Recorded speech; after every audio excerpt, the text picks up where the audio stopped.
kerana cintakan warisan, inilah saya terus gagah memperjuangkannya sehingga hari ini. Namun saya akan berhenti juga satu hari nanti jika masyarakat sudah tidak lagi berminat untuk mendengarnya. Itulah yang kata-kata yang pernah terungkap dari bibir Adiwira tak didengar ini. Romli Mahamud atau lebih dikenali dengan gelaran Pak Romli adalah anak kelahiran Jati Perlis yang masih aktif mengadakan persembahan terkenal dengan gelaran Awam Batil atau Awam Belang. Sebuah kesenian penglipu lara yang kuno dan cukup kritikal bagi semua bersama-sama melestarikannya, kerana hingga ke hari ini hanya Pak Romli satu-satunya nyawa yang tahu menzahirkan kesenian ini. Awam Batil pada saya semakin pupus kerana ia merupakan satu-satunya persembahan penglipu lara, penceritaan tentang cerita-cerita mitos dan cerita-cerita rakyat dengan menggunakan batil itu sebagai muzik pengiring ataupun antara segmen-segmen lah. Tatkala golongan belia dikatakan penentu masa depan negara, masih banyak yang tidak yakin dengan kemampuan mereka. Ramai yang memandang rendah belia kita hingga tidak berani memberi ruang dan peluang kepada mereka. Dan tak kurang juga yang merasakan generasi belia kini tidak seperti generasi belia terdahulu.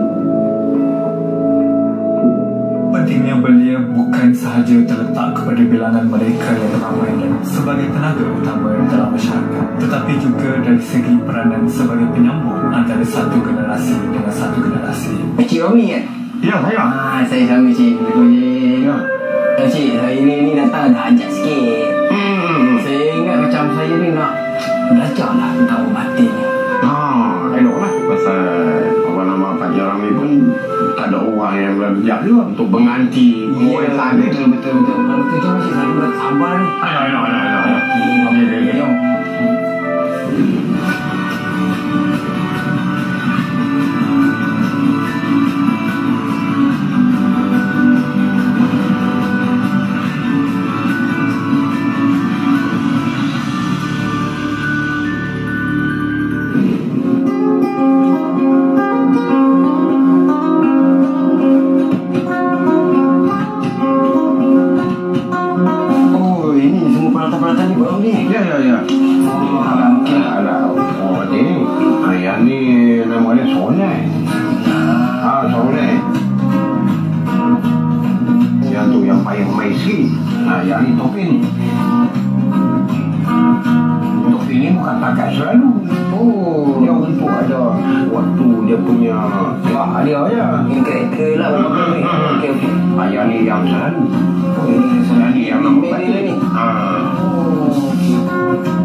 Persembahannya bahkan seorang pemain, dianya selalunya diadakan apabila ada keramaian yang tertentu, contohnya seperti majlis perkahwinan, majlis bersama masyarakat dan sebagainya.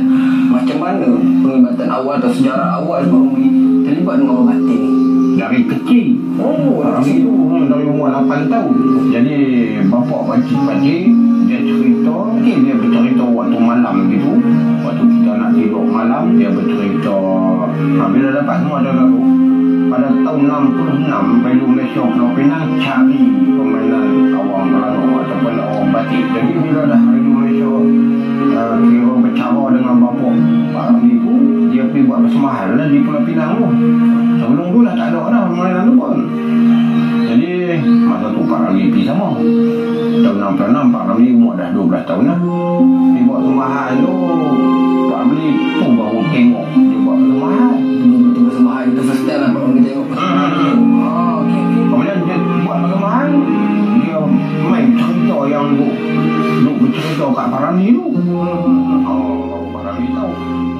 Dia cerita tu. Dia daripada tu guru dia juga, dia belajar sampai kat Pak Ramli hari ni 5 generasi. Jadi Pak Ramli tu sonok lah masa ada orang yang main nak belajar. Tapi gitulah seronok pun kita kena try kebolehan dia dulu.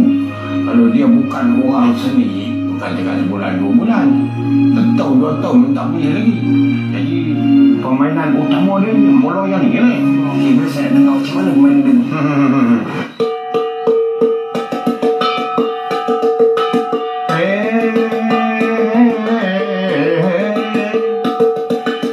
Kalau dah sudah cik makan opinang sepiak 2, 3 mana cik sudah. Jantan bertinggal maklum bangga, kacik kacak pun tabik juga. Mana tak kena pakai tulung perkena, yang mana tak betul pakai tulung perbetul.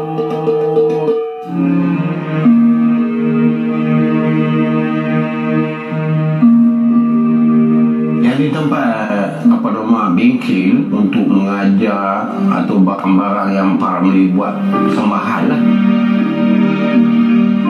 Ini pembuat daripada apa Pak ni? Itu daripada kayu. Zaman dulu banyak yang guna buat kayu, tak ada macam sekarang ni buat dengan plastik semua. Lepas tu kayu pula jenis apa ni Pak ni? Kayu kalau di Perlis ni dipanggil kayu tui. Kayu tui ni banyak penggunaan dia. Macam orang buat penangin, buat pengayuh peru. Dia ringan, dia tahan lama.